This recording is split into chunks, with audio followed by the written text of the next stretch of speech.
எல்லாருக்கும் வணக்கம். நான் உங்கள் அர்ச்சனா தாமரைக்கணி. நான் இப்போ உங்களுக்கு சொல்ல போகிறது நம்ம முருகரை பற்றின ஒரு விஷயம்தான். முருகர் எங்கே இருந்தாலும் நம்ம முருகர் தான்.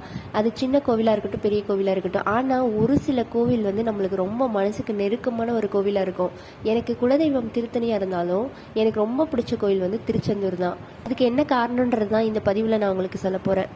ஜூன் 2023, அதுக்கு முன்னாடி நான் திருச்செந்தூர் போனதே கிடையாது. அந்த லைஃப்பில் எங்களுக்கு ரொம்ப ஸ்ட்ரகிளாக இருந்த டைம் அது. எந்த வேலை எடுத்தாலும் அது பாதியில் தான் நிற்கும், அது முடிக்கவே முடியாது. இந்த மாதிரி ஒரு பிரச்சனைகள் இருந்த டைமில் தான் தெரிஞ்ச ஒருத்தர் எங்களுக்கு சொன்னாங்க, நீங்கள் திருச்செந்தூர் முருகன் கோவிலுக்கு போயிட்டு வாங்க, அங்கே போயிட்டு வந்தால் உங்களுக்கு இதெல்லாமே மாறும் அப்படின்னு சொன்னாங்க.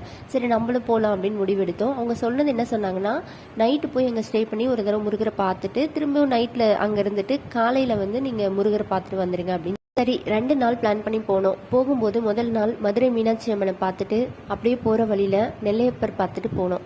நெல்லையப்பர் கோயிலுக்கு போகும்போது அன்னைக்கு பிரதோஷம்னு எங்களுக்கு தெரியவே தெரியாது. நாங்கள் கோயிலுக்குள்ளே என்ட்ராகும்போது கோயில் யானை உற்சவர் சிலையோட வெளியில் வருது. அதை பார்த்தோன்னே ரொம்ப சந்தோஷமாயிடுச்சு.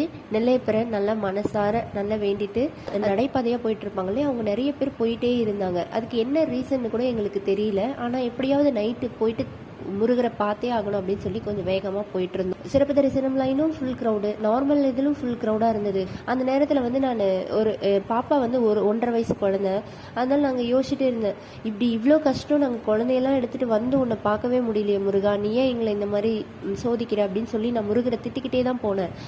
போகிற வழியில் அப்படியே போயிட்டு இருக்கும்போது ஒரு கயிறு மாதிரி ஒன்று கட்டியிருந்தாங்க. நான் கையில் குழந்தைய வச்சுருந்தனால ஒருத்தர் எனக்கு வழி விட்டார். நான் திட்டிக்கிட்டே போகிற முருகரை தான் இருந்துச்சு. ஆனால் முருகரை அப்போ தரிசனம் பண்ணிட்டு வந்ததுக்கப்புறம் அப்படி ஒரு திருப்தி மனசில் வந்துட்டோம்.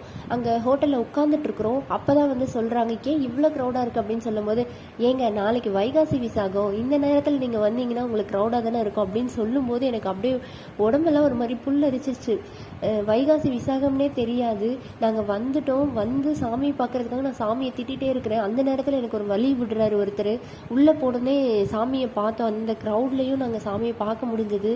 அடுத்த நாள் எப்படியாவது வைகாசி விசாகம் சாமி பார்த்துட்டு இருக்கிறோம். சாமி பார்த்துட்டு இருக்கும்போது நான் முருகர்கிட்ட ப்ரே பண்ணுறேன், முருகா நான் தெரியாமல் உன்னை திட்டிட்டேன் முருகா, நீ அவதரித்த நாள்னு எனக்கு தெரியாது, நான் குழந்தையோட வந்திருக்கிறேன், நீங்கள் எப்படி எங்களை கஷ்டப்படுத்துறீங்களேன்னு சொல்லி நான் தெரியாமல் நேற்று அப்படி பண்ணிட்டேன் பேசிட்டேன் அப்படின்னு சொல்லிட்டே இருக்கும்போது அங்கிருந்த ஒரு ஐயர் என்ன நினச்சாருன்னு தெரியல, அந்த பன்னீர் இலை விபூதி இருக்கும் இல்லையா, அது ஒரு இது மடித்து வச்சுருந்தாரு இடுப்பில்.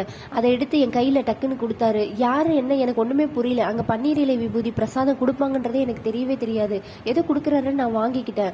அப்புறம் கையில் ஒரு உருண்டையை வச்சுருந்தார். அது என்னன்னா சந்தனம், முருகருக்கு போட்ட சந்தனம் அப்படின்னு சொல்லி கொடுத்தாரு.